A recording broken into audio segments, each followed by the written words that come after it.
Welcome back to the Sports Page. I am pleased to be joined right now by Randy Jones, legendary Padres pitcher, number 35 himself. How are you? Good, Andy. I'm doing great. Thank you so much for being here. Oh, my pleasure. I look forward to it, and season's right around the corner, so I'm going to get excited about it. It is, and you just drove home from Peoria with those Padres. We're going to get to some Padres talk later, but before we do, I want to talk about what Kevin Acee and I will be doing this Thursday. We'll be at the Randy Jones All-American Sports Grill to watch these March Madness, kickoff of March Madness. This is going to be pretty fun. Oh, I'm excited about it, no doubt. It's a great time of year here in March with all the basketball that we have going on, and what better place than the Randy Jones, All-American Sports Grill. I was going to talk about that. I love that place. There's so much, a good feel in there, and there's so many TVs, there's good food. What do you think it is about that environment that lends itself to people just loving to come in there and watch some good sports? Well, I think it's the diversity of the menu. I mean, obviously we have barbecue. We have plenty of appetizers being a sports grill. But overall on the other side, we have fish, we have steaks, we have a full gambit on our menu. And a lot of specials, and obviously the drink specials. It's a great bar area. A lot of people don't realize it. And of course, once we put the big TV, the 14-foot screen behind the bar, that's when I came up with the 24 tap handles of beer right in front. So we have all the local and national microbrews right there on tap all the time with drink specials. And so it's a good blend. You combine that with 30 TVs in the areas that we have. And uniquely, and what we can do is, we can separate out. We have sound systems, so if there's different alumni there that want to watch their game, we can separate out in the actual restaurant, where you can hear only your game, and then another area might have of the Arkansas game, or this one over here is the UCLA game. We've been able to do that in football, and it's carried over to basketball as well. That is what makes it so unique, and that is a true mark of a sports professional right here who knows that you need to be able to hear your game, all right? And the worst is when you just have all these TVs on mute and everything. So it's so cool, and it's going to be so much fun. You watch any of the March Madness? Are you paying attention to the Aztecs at all? You're pretty busy. Oh, yeah, pretty busy, but still, we pay attention to our local sports, and I think it's important. I mean, I had a great time in spring training. I got over the 1st of March, and like I said, just got home last night. But I think overall, I kept an eye on what the Aztecs are doing, and Steve Fisher and the great job they've done, and excited about it. I mean, you got a good rival here this Friday overall, but I can't think of a better place to be. I'll be down at the Sports Grill, supporting my Aztecs. And I will be at the Sports Grill Thursday night, Kevin Acee and I, from 6 to 8. So join us there. We're going to have a blast. I'm really looking forward to it. I want to talk about how you made that transition from Padres pitcher, or pitcher in professional baseball, to owning a restaurant and having this wonderful barbecue and everything like that. Well, uniquely, 17 years ago, in the early 90s, I came into an opportunity where we start the barbecue at the ballpark, for the Padres, and that's kind of where it all developed. It was my grandfather's barbecue sauce, and I started there, and that's a few years ago. I love that picture. But I think overall it was just something I thought was unique at the time, and it turned out really well, and it just kind of grew over the years.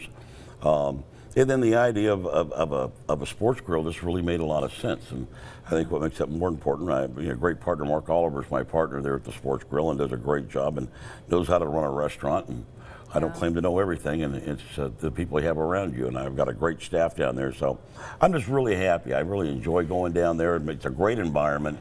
I wish I could get down there a little bit more, but I still get down there quite a bit. Well, what's so cool is it has that great camaraderie, and that's what you understand as a baseball player. What a good place needs is great camaraderie and chemistry. I know that you just got back here from Peoria. You were helping Darren Balsley. You were actually kind of part of that Padres staff this spring training. How'd you find that experience? I found it really gratifying. I mean, it had been like, about 30 years since I'd been in uniform in a spring training since I retired. I mean, I'd been in uniform in different things, fantasy camps, but for overall, just getting out there day in and day out with Darren, the pitchers, getting to know all the ball players, on the Padres staff, getting to know the coaching staff a little bit better. It was pretty magical. I really enjoyed myself, and not that you're going to make a big giant impact there. Sometimes it's the little things about baseball, the mental approach, and that aspect is where I found myself getting maybe a little bit more involved in talking to all the players and the pitchers. And it took about a week maybe then to get comfortable with me, and vice versa, And I thought the last week or 10 days was really special working with him. Absolutely, and you've been helping pitchers, up-and-coming pitchers. You've never stopped doing that. No. So you've got, I think, the mound at your house and everything, I've right? got a mound in the backyard, do private pitching lessons, exactly. yes. So which Padres pitchers maybe surprised you? Which ones did you kind of relate with and identify with, or that? Well, a lot of them because of the mental approach, but a lot of them impressed me. The young kid Tyson Ross. Oh, Tyson. That we got is a real candidate, and he's making a real push to make this squad.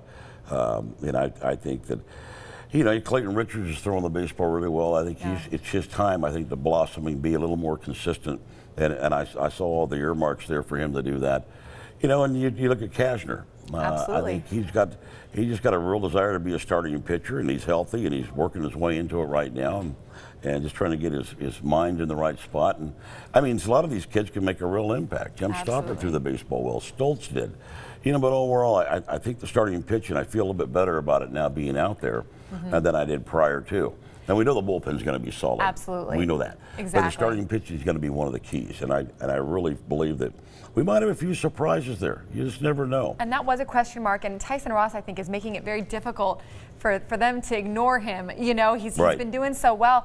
You think he's that fifth starter? We kind of know the fourth is Stoltz, Edinson, but who do you think is that fifth guy? It's a battle. I mean, it could be him. Like I say, Stoffer, has a little experience and looks healthy.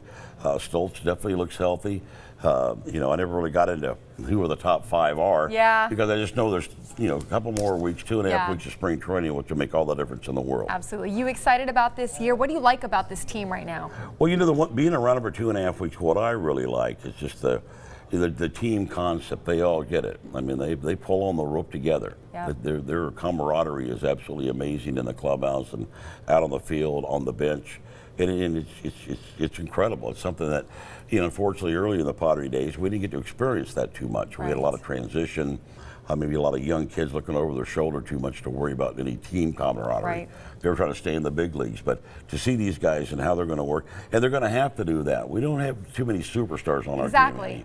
And so these guys are going to pull together and play good, solid baseball, like we saw the last half of last year. If they can put a little bit of that together, right from the start in April, it could be a little exciting. It's going to be fun. We'll see how it goes. Randy, we appreciate you being here. Catch this guy on the radio, on Fox Sports, at his restaurant, everywhere. He's everywhere. We appreciate you joining us, and we'll be there Thursday, 6 to 8 p.m. at the Randy Jones All-American Sports Look forward to having you there. Thank you so much. Thank you.